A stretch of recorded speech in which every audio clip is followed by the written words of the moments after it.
الرحمن الرحيم مالك يوم الدين إياك نعبد وإياك نستعين صراط المستقيم صراط الذين أنعمت عليهم غير المغضوب عليهم ولا الضالين بسم الله والحمد لله الصلاة والسلام على رسول الله محمد بن عبد الله وعلى آله وصحبه وسلم.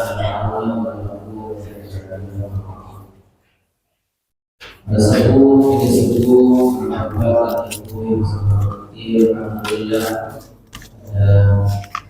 malam hari ini Allah memilih kita bersama-sama hadir kepada masyarakat ini bersama-sama kita ngaji melaksanakan salat maghrib berjamaah, dilanjutkan dengan kajian tafsir surat pendek. Mudah-mudahan hadirnya kita di tempat ini jadi sebab Allah Subhanahu wa taala meridhoi kita sehingga kita bahagia bukan hanya di dunia tapi di akhirat nanti. Amin ya rabbal alamin. Baik, kita sampai di surat An-Nasr. A'udzu billahi minasy syaithanir rajim.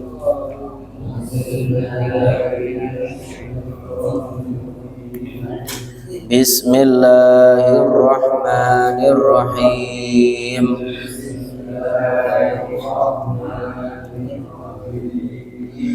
Idza jaa nasrullahi wal fath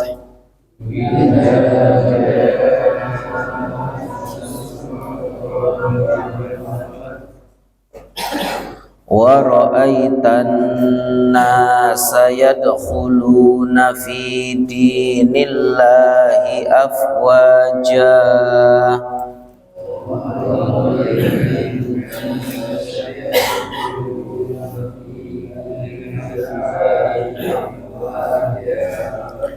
fasabbih bihamdi rabbika wastaghfir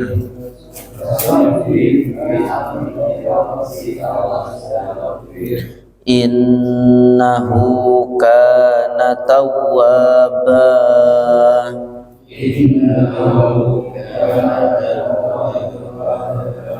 Sadaqallahul azim.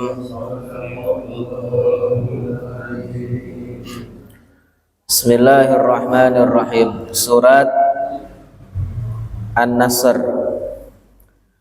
Di dalam Al-Quran ada 114 surat. Surat An-Nasr ini sesuai dengan urutannya adalah surat yang ke berapa? 110 ya. Dari segi urutan di dalam Al-Quran.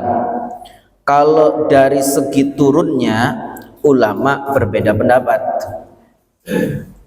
Ada ulama yang mengatakan bahwa surat ini turun 3 bulan sebelum Nabi Muhammad SAW wafat. 3 bulan sebelum Nabi wafat. Ada yang mengatakan surat ini turun saat haji wada'. Sebagian ulama lain mengatakan surat ini adalah surat terakhir yang diturunkan oleh Allah Subhanahu wa taala. Suratnya surat terakhir, ayatnya ada di ayat lain.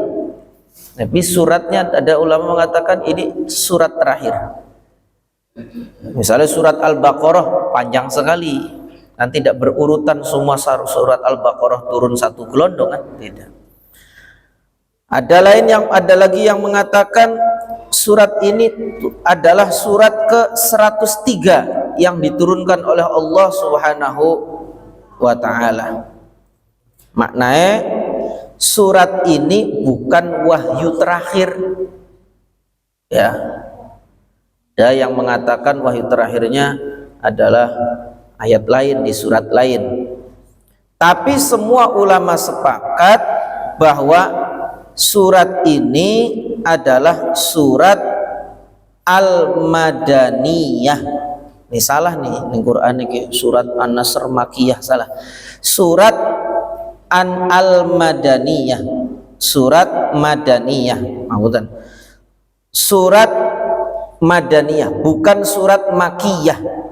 Ya, maknanya surat ini ulama sepakat, nggak ada yang berbeda. Surat ini turun di kota Madinah, bukan di kota Mekah. Tapi ini salah ya tulisannya di sini. Arabnya mah bener, suratun Nasr Madaniyah. Madaniyah di sampingnya surat An-Nasr Makiyah, salah. Jadi surat ini turun di Madinah. Nah, sepakat ulama. Kalau kapan turunnya berbeda pendapat. Di mana turunnya sepakat. Semua sepakat turun di Madinah. Ya. Jadi ayat yang turun atau surat yang turun di kota Mekah disebut Makiyah, yang turun di Madinah disebut Madaniyah. Dan ulama lain mengatakan kalau turunnya sebelum hijrah maka Makiyah, kalau turunnya setelah hijrah walaupun turun bukan di kota Madinah namanya Madaniyah. Baik, itu nanti pelajaran ulumul Quran. Bismillahirrahmanirrahim. Idza jaa nasrullahi wal fath. Kenapa ada ayat ini turun? Jadi sebelum ayat ini turun, dulu ada perjanjian Hudaybiyah namanya. Perjanjian Hudaybiyah ini perjanjian Nabi dan kaum musyrikin. Di antara diktum, apa diktummu? Isi dari perjanjian itu adalah siapa yang mau masuk Islam jangan dihalangi. Siapa yang mau ikut Islam, masuk Islam jangan dihalangi. Pun begitu sebaliknya. Siapa yang pengen ikut orang musyrikin jangan dihalangi. Nah, ada satu suku besar namanya suku Khuza'ah. Suku Khuza'ah ini suku besar, masuk dalam kelompoknya Nabi dan diserang suku lain yang berada di pihak musyrikin, dan musyrikin membantu. Maka Nabi SAW mengumpulkan 10.000 orang untuk membalas dan menghukum 10.000 orang, Pak. Waktu perang Badar, orang kafir 1.000, umat Islam 313. Kalah wong kafir. Dakate wong Islam sepertiganya. Ini bagaimana kalau 10.000 berkumpul? Ya, insyaallah. Maka Nabi SAW memasuki kota Mekah dengan membawa 10.000 orang. Ini tergambar bagaimana kejadian itu tertulis dalam surat An-Nasr. Idza jaa nasrullahi wal fath. Idza dalam bahasa Arab apabila, ketika, jika. Dalam bahasa Arab ada 3. Ada idza, ada in, ada law. Itu maknanya sama, apabila, jika, seandainya, itu sama, tapi maknanya beda-beda. Kalau redaksi Quran menggunakan idza, itu pasti terjadi. Idza jaa nasrullah, ketika datang pertolongan Allah, pakainya idza, pasti terjadi. Ya. Kalau pakai in, itu 50-50. La in syakartum la azidannakum wa la in kafartum, pakai in, itu bisa jadi itu terjadi, bisa jadi tidak. Kalau pakai law, tidak mungkin terjadi. Lau anzalna hadzal qur'ana ala jabalil la ra'aitahu khashi'an mutasaddian. Seandainya menggunakan law, Quran diturunkan ke gunung, Nah, ini nggak mungkin terjadi. Ya. Dalam surat ini kata yang digunakan iza. Iza itu pasti terjadi. Iza sama'un syaqqat. Nah, apabila langit terbelah itu pasti terjadi. Makanya iza. Ya. Iki ngaji begini kalau lewat terjemah nggak bisa. Nggak bakal ngerti. Iza jaa nasrullah. Iza pasti terjadi. Apa yang pasti terjadi? Jaa nasrullah, apabila datang pertolongan Allah. Maknanya pertolongan Allah itu satu bisa bermakna pertolongan yang sumbernya dari Allah. Ini susunan idhofah. Idhofah tuh pertolongan Allah, pertolongan dari Allah. Ya. Apabila telah datang pertolongan Allah, pertolongan yang sumbernya dari Allah, kenapa pertolongan disandarkan kepada Allah? Kenapa pertolongan Allah? Nggak cukup pertolongan saja. Ini memberikan makna, Pak, sesuatu itu jika disandarkan kepada sesuatu, maka lihat siapa yang atau apa yang disandarkan itu. Misalnya rumahnya menteri, yang terbenak dalam pikiran kita apa? Rumahnya gede, mewah, besar, karena disandarkan kepada menteri. Nah gitu ya. Pertolongan dari Kapolres, kira-kira riban, wadah. Tapi yang satu pertolongannya dari Kapolri, wadah, Kapolri pusat tentu lebih besar.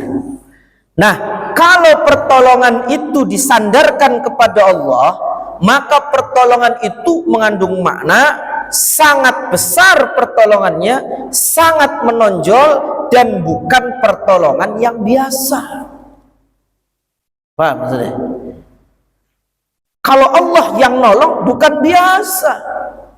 Misalnya gini, pemberian dari Pak RT, biasa Pak RT sih. Tapi kalau pemberian dari presiden, wah ini orang sudah. Jadi kalau disandarkan kepada sesuatu, kalau sesuatunya agung maka jadi agung, sesuatunya lebih agung ya lebih agung lagi. Nasrullah, pertolongan dari Allah, ya. Nasrun ini bisa bermakna pertolongan, bisa bermakna kemenangan. Disandarkan kepada Allah untuk memberi pengertian, ya. Kalau kita menang, kalau kita ditolong, ya, jangan pernah merasa hebat dan merasa jumawa. Siapapun yang mendapat kemenangan, mendapat pertolongan Allah, Nasrullah itu bisa kemenangan Allah, bisa pertolongan Allah, atau bisa nanti wal fath itu bermakna kemenangan. Jadi idza jaa nasrullah, ketika datang pertolongan dari Allah, maknanya itu bukan pertolongan yang kecil, pertolongannya sangat besar, menonjol, bukan sembarangan, dan pertolongan ini dari Allah.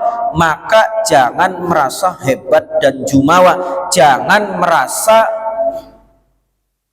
kalau bukan saya, jangan merasa menonjolkan diri, ya jangan.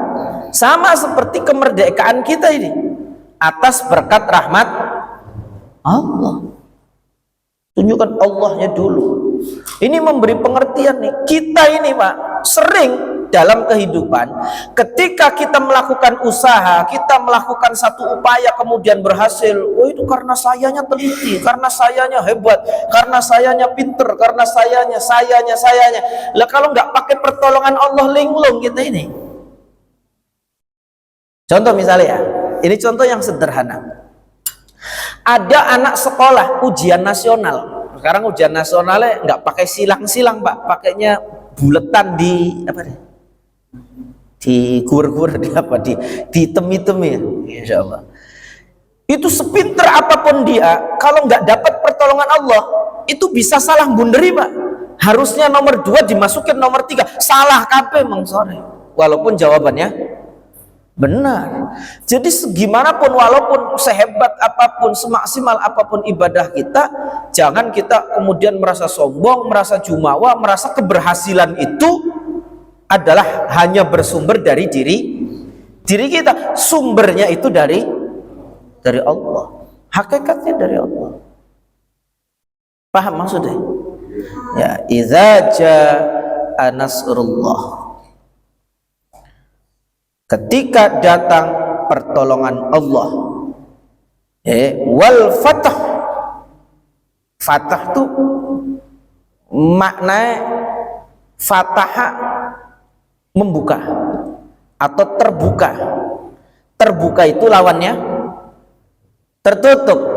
Begini, kenapa menggunakan redaksi terbuka? Ini dalam tafsirnya dikatakan,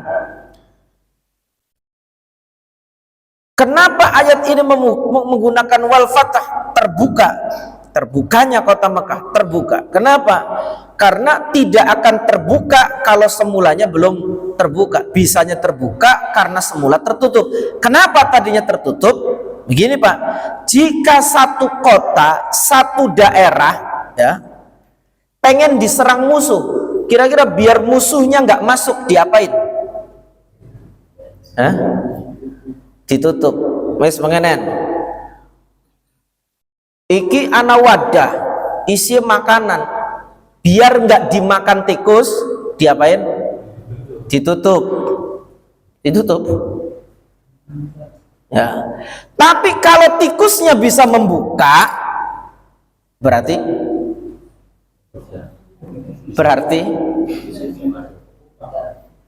iya, berarti kalah kita senutup ya, kalah ya. Nah, satu daerah jika tidak ingin dikuasai, ditaklukkan, maka dia akan menutup diri. Menutup, jangan sampai musuh masuk, jangan sampai dia masuk ke kita dan seterusnya. Itu dalam strategi perang seperti itu. Makanya kalau pengen perang, ayo dipapak aja sampai mancing, bahaya, nanti dihancurkan semua kita. Entah itu senjatanya, entah itu orangnya, pasukannya. Ya, jika ada satu daerah kok ada lawan mau masuk, maka daerah itu akan tertutup biar lawannya nggak bisa masuk. Jika sudah terbuka, berarti kalah. Ya, jika terbuka berarti kalah. Nah, artinya takluk. Sama seperti orang dinasehati nggak mau, hatinya tertutup. Hatinya tertutup, nggak bisa dinasehati. Ya Allah, hatinya tertutup. Tapi kalau sudah menerima, maknanya hatinya terbuka. Ya, orang musyrik dulu hatinya tertutup untuk menerima Islam. Setelah kedatangan, setelah peristiwa Fathu Makkah, pembebasan kota Mekah, maka mereka menerima. Kalau menerima berarti hatinya terbuka. Dan kenapa menggunakan redaksi fatah, terbuka?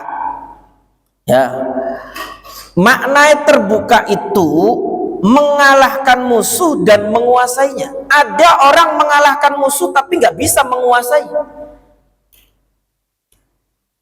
Ada orang mengalahkan musuh tapi nggak bisa menguasai musuh itu. Kalau ini enggak, penggunaan fatah itu untuk mengindikasikan, untuk memberi pengertian bahwa musuh ini terkalahkan dan bisa dikuasai.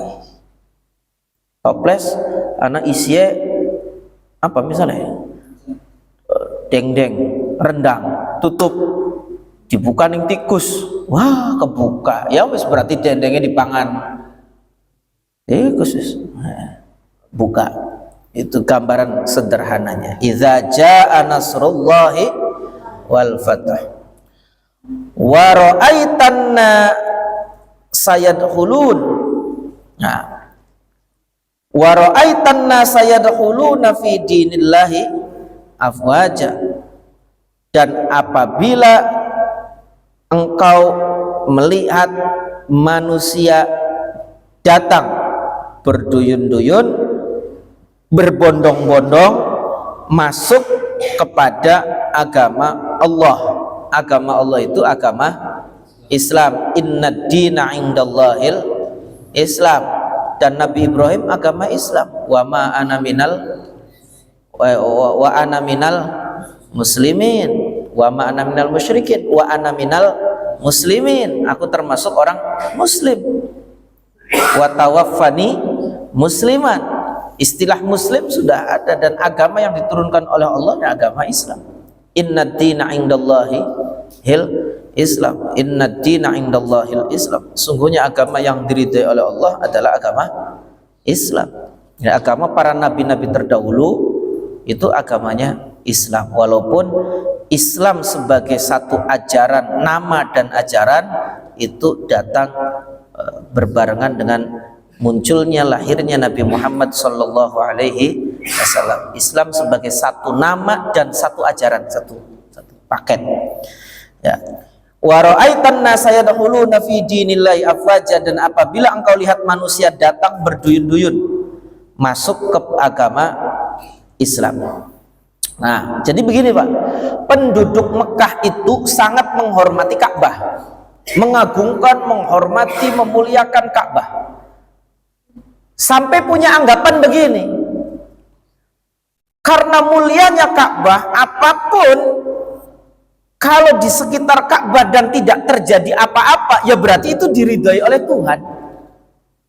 Makanya ketika Ka'bah zaman dulu diisi dengan berhala-berhala itu, mereka menganggap bahwa itu kalau Allah nggak meridhoi, kalau Tuhan nggak meridhoi, ya itu nggak akan mungkin itu tetap di situ. Buktinya tetap di situ, berarti ya Tuhan ridho. Pola pikirnya wong kafir, ya orang musyrik itu seperti itu. Nah, ketika Nabi Muhammad SAW masuk ke kota Mekah, mereka berpikir menaklukkan kota Mekah. Aja maning bukan hanya Ka'bah, tapi Mekah. Mekah itu lebih luas daripada Ka'bah. Ini Muhammad datang menguasai kota Mekah, bukan hanya Ka'bah yang dikuasai, seluruh penjuru kota Mekah ditaklukkan. Ya, ditaklukkan, berhala-berhala dijatuhkan, dihancurkan. Maka mereka bergumam, nggak mungkin dibiarkan Tuhan jika Tuhan tidak ridho, nggak mungkin dibiarkan Tuhan kalau Tuhan tidak, kalau Muhammad misalnya dibiarkan oleh Tuhan, berarti Muhammad itu benar. Itu orang Mekah punya anggapan-anggapan seperti itu.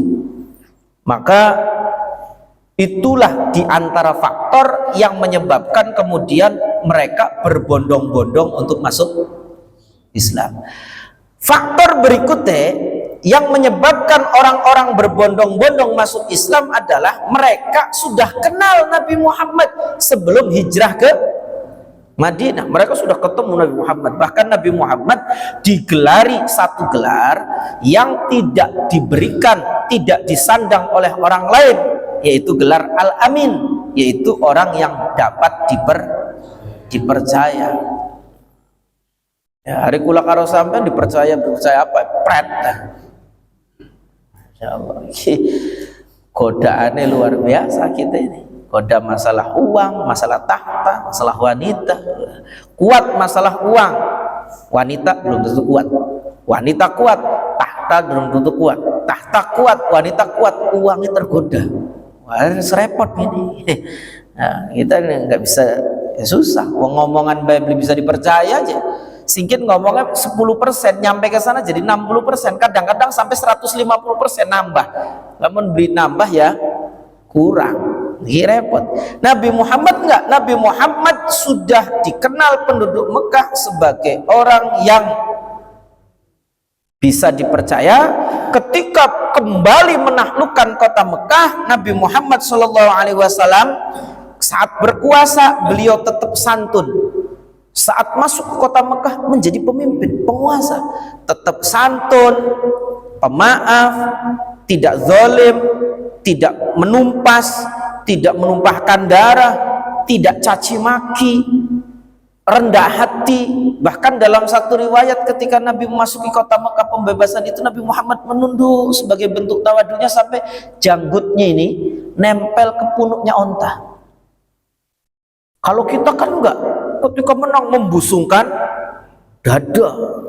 Wah, biar orang tahu siapa aku. Walah, repot. Ini repot. Kalau Nabi Muhammad enggak, tidak ada caci maki, tidak ada pertumpahan darah. Beliau memaafkan, tidak zalim, tidak sewenang-wenang.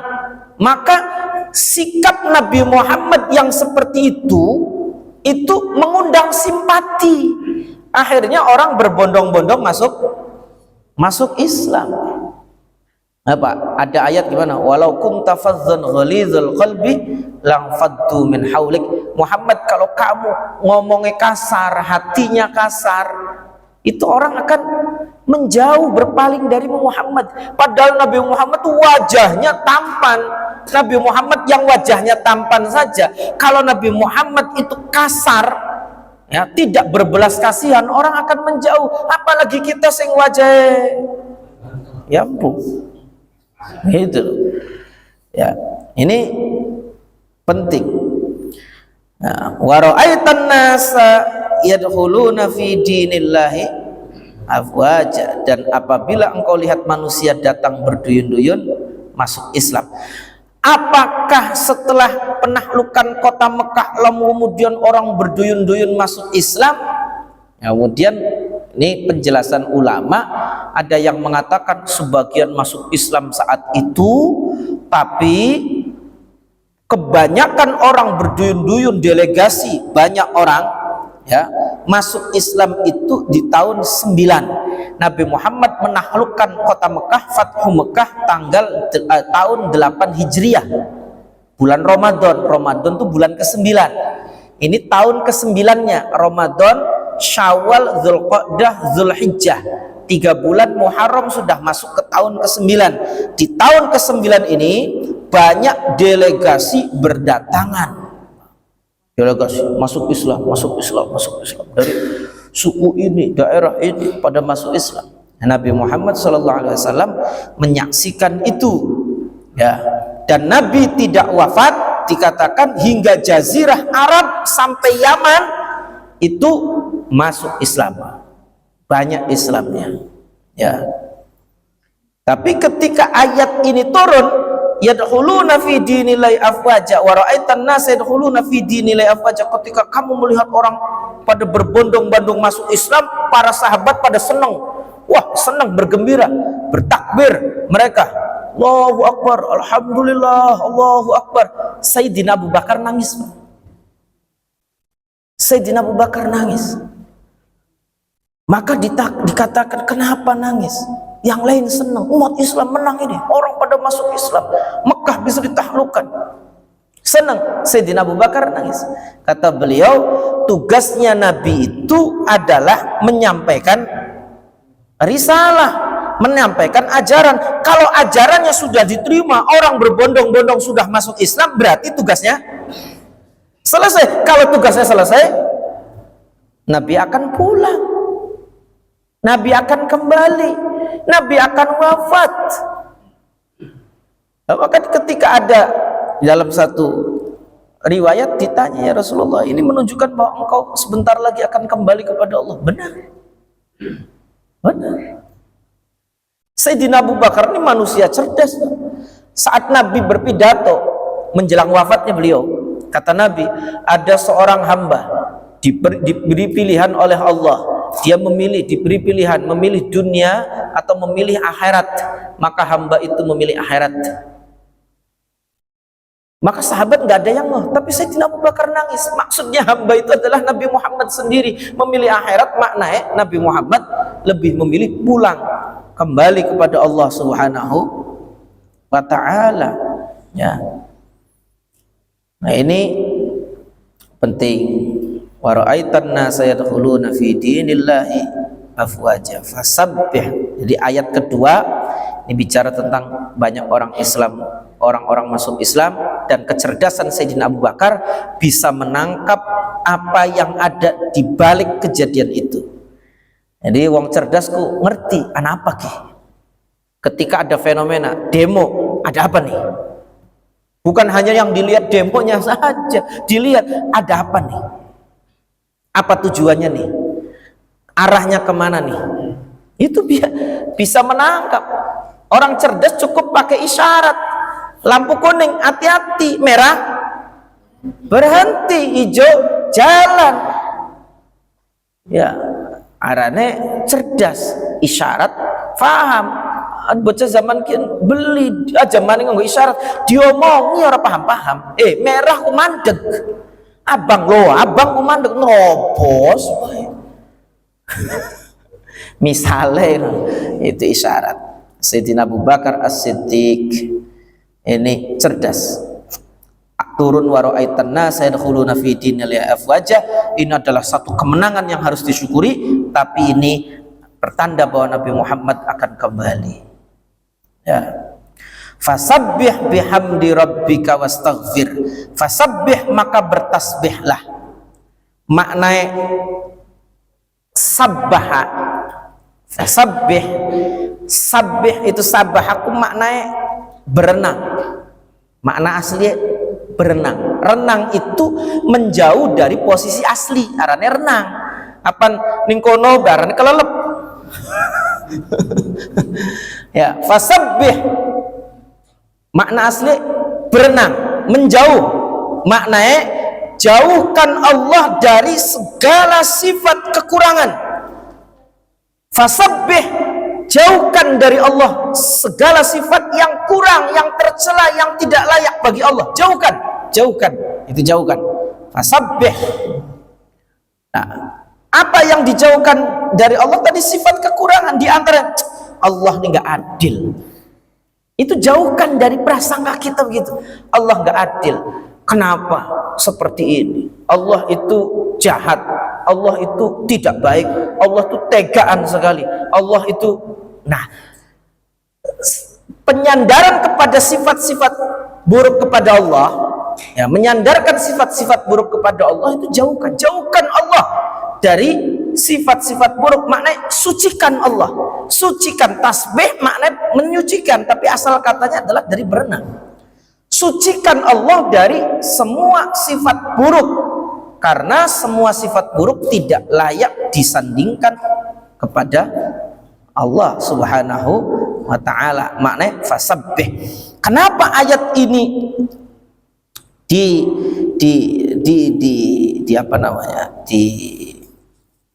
disebut seperti ini? Fasabbih, sucikan. Ya, kita harus menyucikan Allah dari segala kekurangan. Allah tuh nggak ada kurangnya. Allah tuh maha sempurna. Allah maha baik. Yang baik-baik semuanya sandarkan kepada Allah. Bihamdi rabbika. Setelah menyucikan, puji Allah, maka bertasbihlah kepada Allah. Bihamdi rabbika, dan memujilah kepada Tuhanmu. Memujilah kepada Tuhanmu. Pujilah Tuhanmu. Kenapa pujian itu didahului dengan tasbih? Begini, Pak, kita ini ya, kalau memuji orang mungkin bisa berlebihan, bisa kurang. Tapi kalau memuji Allah, kita yakini bahwa pujian kita ini tidak bisa pas, tidak bisa sesuai dengan keagungan Allah. Kenapa? Karena keagungan Allah itu tidak bisa dicapai dengan akal kita, dengan hati kita, pikiran kita. Misalnya begini, anak wong cerdas terus hanya dipuji, pinter bocahku, kurang tak boleh? Kurang. Wah, bukan hanya pinter, cerdas. Terus katanya bukan cerdas, jenius ini, kan begitu. Jadi kalau orang jenius hanya dipuji pinter, ini kira-kira pujiannya pas tak kurang? Kurang ya, kurang. Nah, Allah yang maha sempurna, dipuji dengan kita yang terbatas, pasti pujian kita ini tidak akan sesuai dengan keagungan Allah. Maka ya Allah, sebelum aku memujimu ya Allah, aku sucikan dulu engkau. Engkau maha suci dari segala kekurangan, engkau maha sempurna, engkau tidak ada cacat. Kemudian setelah itu memuji. Jadi mensucikan itu adalah bentuk permohonan maaf kita kepada Allah Subhanahu wa Ta'ala, karena ya Allah, ini saya pengen muji, pujian saya pasti nggak sesuai karena saya ini terbatas, ilmu saya terbatas, akal saya terbatas, pengetahuan saya terbatas, dan engkau sangat agung, keagunganmu tidak terbatas. Maka gimana pun kita memuji Allah ya tidak akan pas gitu. Paham maksudnya? Hah? Ya paham, ya syukur. Kira ada nangal tafsir kok. Masalah ngaji aja lu ke tafsir sih. Ya Rabbah, fasabbih bihamdi rabbika. Jadi pujian kepada Allah itu digandeng dengan tasbih. Tasbih itu biasanya digandeng dengan pujian. Makanya ada subhana rabbiyal azimi wa bihamdi, subhana rabbiyal a'la wa bihamdi. Ya. Jadi sebelum memuji, mensucikan Allah Subhanahu wa ta'ala, fasabbih bihamdi rabbika wastaghfir. Kemudian perintah untuk memohon ampun, mohon wastaghfir, memohon pertolongan, salah ini ya. Fasabbih bihamdi rabbika wastaghfir, istighfar itu maknanya mohon ampun. Ini salah, terjemah salah, mohon ampun. Kenapa mesti mohon ampun? Nabi Muhammad SAW itu tidak punya dosa. Kenapa kok diperintah untuk mohon ampun? Ini kata ulama, bukan kata saya. Bisa jadi ya terjadi sesuatu yang menurut kita ini dianggap satu wajar, tapi tidak wajar untuk Nabi. Misalnya Pak, Nabi Muhammad lagi ngomong dengan para pembesar orang-orang kafir. Ini orang-orang kafir pembesar mulai masuk Islam, mulai tertarik untuk masuk Islam. Lalu kemudian datang seorang sahabat Nabi yang buta, nanya terus ke Nabi. Nabi risih.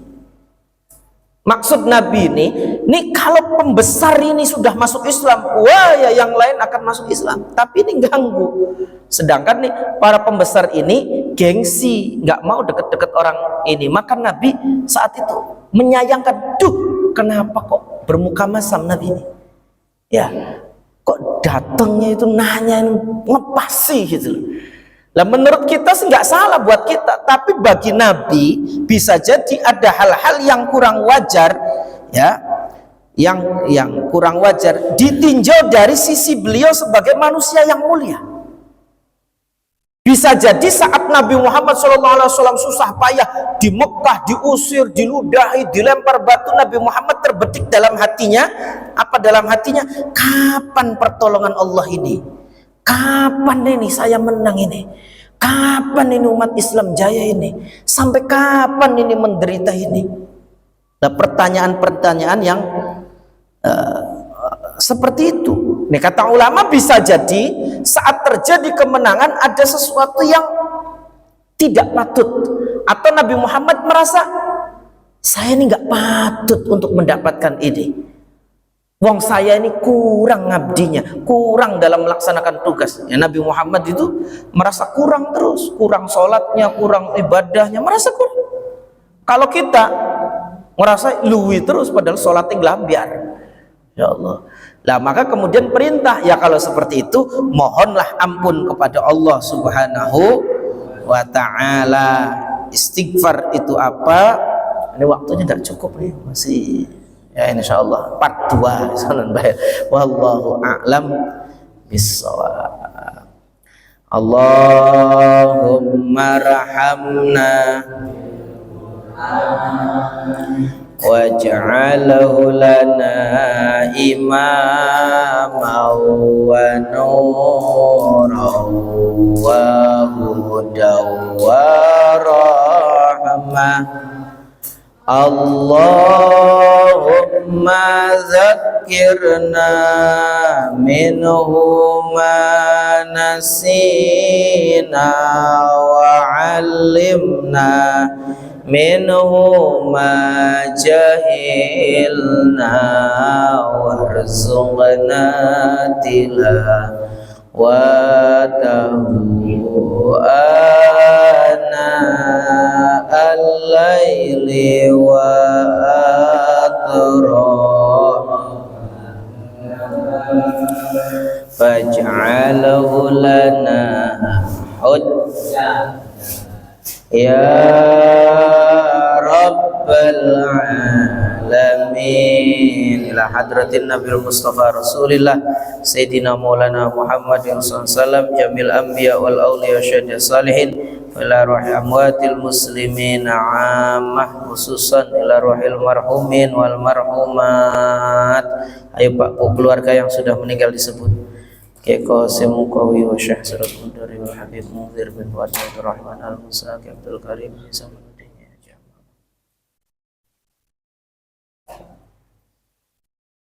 wa usulihim wa furu'ihim wa hawashihim syai'ul lilailahum al-fatihah. A'udzu billahi minasyaitonir rajim. Bismillahirrahmanirrahim. Alhamdulillahi rabbil alamin arrahmanir rahim maliki yaumiddin iyyaka na'budu wa iyyaka nasta'in ihdinas siratal mustaqim siratal ladzina an'amta 'alaihim ghairil maghdubi 'alaihim waladdallin. Amin. Subhanakallahumma wa bihamdika asyhadu an la ilaha illa anta astaghfiruka wa atubu ilaik.